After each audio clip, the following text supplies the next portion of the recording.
ને લઈને ખેડાના સાંસદ દેવસિંહ ચૌહાણનું સ્ફોટક નિવેદન। ગુજરાતના કેટલાક ગામોમાં બાળ લગ્નનો કુરિવાજ હોવાનો સ્વીકાર।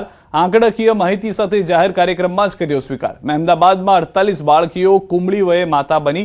દેવસિંહ ચૌહાણનું આ નિવેદન છે। એનો અર્થ એ કે આ 50 દીકરીઓના બાળ લગ્ન થયા।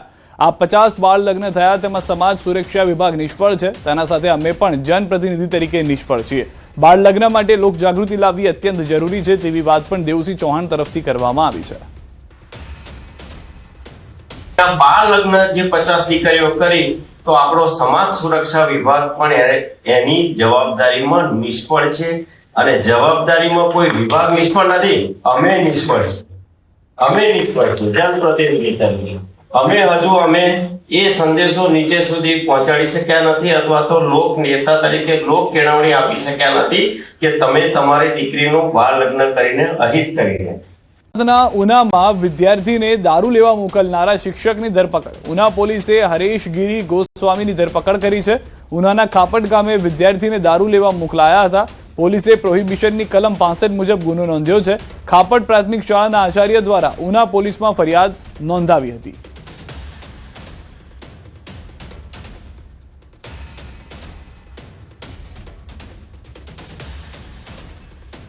ઉનાથી સમાચાર। વિદ્યાર્થી પાસે દારૂ મંગાવવા મામલે ખાપટ ગામની શાળાના શિક્ષકને કરાયો છે ફરજ મુક્ત। શિક્ષક હરેશ ગોસ્વામીને ફરજ મુક્ત કરવામાં આવ્યો છે।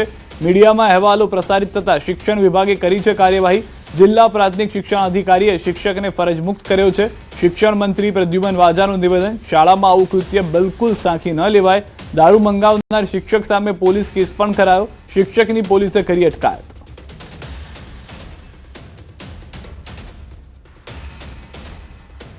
તાત્કાલિક અસરથી ફરજ મોકૂફી હેઠળ મૂકવામાં આવ્યા છે।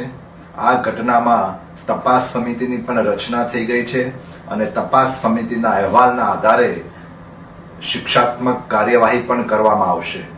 આવું કૃત્ય ક્યારેય પણ સાંખી લેવાય નહીં।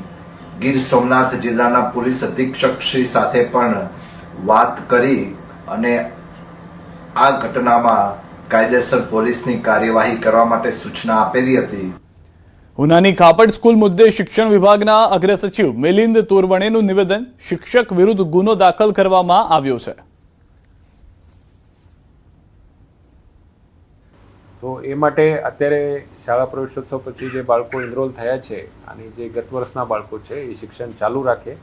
અગાઉના કોઈ બાળકો કોઈ સામાજિક આર્થિક પરિસ્થિતિ અથવા નૈસર્ગિક આપત્તિના લીધે શાળામાંથી અત્યારે ડ્રોપઆઉટ થયા હશે તો એ બાળકોના પણ વાલીઓ સાથે સંપર્ક કરી સમાજ આગેવાન અને એસએમસીની મદદ લઈને આ બાળકો પણ પુનઃ શાળામાં આવે એ માટેના પણ પ્રયાસો।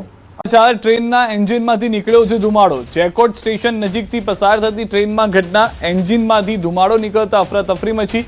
ઘટનાની જાણ થતાં જ દાહોદ નગરપાલિકાની ફાયર ફાઇટર ટીમ તાત્કાલિક ઘટના સ્થળે દોડી આવી હતી। ફાયર વિભાગના જવાનોએ ટૂંક સમયમાં જ આગ અને ધુમાડા પર સંપૂર્ણ કાબુ મેળવ્યો।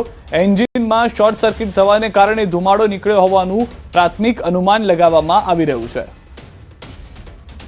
તે સર્જેલા અકસ્માતના હચમચાવતા સીસીટીવી સામે આવ્યા છે। શાસ્ત્રીનગરમાં ડીપીએસ સ્કૂલની બસ અને મહાનગરપાલિકાના ખાડાએ યુવકનો ભોગ લીધો છે। મુખ્ય રોડ પર વળાંક પાસે જ ખાડો હોવાથી ડ્રાઈવરે ગફલત ભરી રીતે બસ વાળી। અચાનક બસ વાળતા બાઇક ચાલક યુવક બસના પાછળના ટાયરમાં આવી ગયો। ઘટના સ્થળે જ બાઇક ચાલક યુવકનું મોત નીપજ્યું। ઘટના બન્યા બાદ સ્કૂલ બસનો ડ્રાઈવર બસ મૂકીને ફરાર થઈ ગયો। પોલીસે સીસીટીવી ફૂટેજના આધારે વધુ તપાસ હાથ ધરી છે। હાલના જે દ્રશ્યો છે તેમાં સ્પષ્ટ જોવા મળી રહ્યું છે કે જે બસ ચાલક છે તે બસને ટર્ન કરે છે। પાછળથી આવતો બાઇક ચાલક કે જે અચાનક બસ ટર્ન થવાને કારણે બાઇકને અથવા એના ટુ વ્હીલરને બ્રેક મારે છે અને સીધો જ બાઇક જે છે તે તેની સાથે બસના પાછળના ટાયરમાં જઈને અથડાય છે। આ દરમિયાન ઘટના સ્થળ ઉપર જ બાઇક ચાલકના મૃત્યુના સમાચાર મળી રહ્યા છે જ્યારે બસ ચાલક જે છે તે બસ મૂકીને ત્યાંથી ફરાર થઈ ગયો હતો। સમગ્ર ઘટના સીસીટીવીની અંદર કેદ થઈ છે। બે મુખ્ય વિલન, એક બસ ડ્રાઈવર અને બીજો આઈએમસીનો ખાડો કે જેના કારણે એક સામાન્ય વ્યક્તિને એક બાઇક ચાલકને જીવ ખોવાનો વારો આવ્યો છે।